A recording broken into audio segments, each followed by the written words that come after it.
क्या आपने कभी सोचा है कि आम के बीज से आम का पेड़ ही क्यों उगता है, नीम का पेड़ क्यों नहीं? या फिर आपके बाल, आंखें और चेहरा आपके माता पिता जैसा क्यों दिखता है? इसका जवाब छुपा है एक छोटे से कोड में, जिसे हम डीएनए कहते हैं। आज हम जानेंगे कि डीएनए अपना संदेश कैसे पढ़ता है, शरीर में प्रोटीन कैसे बनते हैं और म्यूटेशन क्या होती है। मान लो स्कूल के प्रिंसिपल के पास एक बहुत महत्वपूर्ण ओरिजिनल फाइल है। वो original file is equal to DNA. लेकिन प्रिंसिपल हर किसी को ओरिजिनल फाइल नहीं देता, इसलिए वो उसकी एक कॉपी बनवाता है।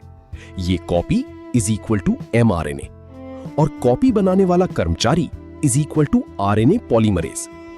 आसान भाषा में, डीएनए न्यूक्लियस के अंदर रहता है। डीएनए के अंदर शरीर बनाने की सारी जानकारी होती है, लेकिन डीएनए न्यूक्लियस से बाहर नहीं जाता। इसलिए आरएनए पॉलीमरेज डीएनए की जानकारी पढ़कर एमआरएनए बनाता है। DNA is equal to mRNA बनाने की प्रक्रिया को डैश ट्रांसक्रिप्शन कहते हैं। याद रखने की trick transcription is equal to transfer plus copy. DNA का मैसेज कॉपी होकर एमआरएनए में जाता है।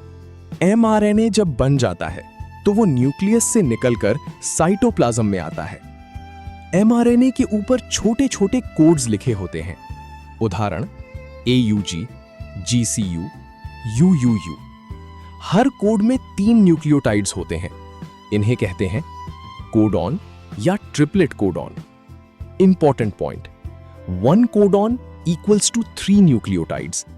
1 codon equals to 1 amino acid की जानकारी।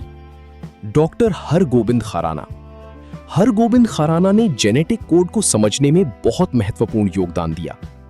उन्होंने बताया कि 20 अमीनो एसिड्स के लिए अलग अलग ट्रिपलेट कोडॉन्स होते हैं। उन्हें 1968 में नोबेल प्राइज मिला। अब मान लो एमआरएनए एक रेसिपी बुक है। उसमें लिखा है कि कौन कौन सी सामग्री चाहिए, लेकिन सामग्री लाएगा कौन? ये काम करता है टीआरएनए। टीआरएनए एक डिलीवरी बॉय की तरह काम करता है। वो अमाइनो एसिड्स लेकर आता है। ट्रांसलेशन कैसे होती है? 1, एमआरएनए राइबोसोम पर पहुंचता है। 2, टीआरएनए सही अमाइनो एसिड लेकर आता है। 3, टीआरएनए का एंटीकोडॉन एमआरएनए की कोडॉन से मैच करता है। 4, अमाइनो एसिड्स आपस में जुड़ते जाते हैं। 5, प्रोटीन बनने लगता है। डेफिनेशन, एमआरएनए की कोडॉन्स को पढ़कर अमाइनो एसिड्स जोड़ने की प्रक्रिया को ट्रांसलेशन कहते हैं। जब ट्रांसलेशन चल रही होती है, राइबोसोम एमआरएनए पर धीरे धीरे आगे बढ़ता रहता है। एक कोडॉन पढ़ने के बाद अगले कोडॉन पर जाता है।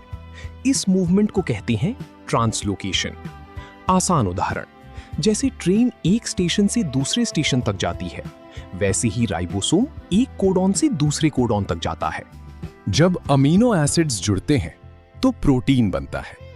ये प्रोटीन्स हमारे शरीर के growth, repair, muscles, hormones, body functions सब कुछ कंट्रोल करते हैं।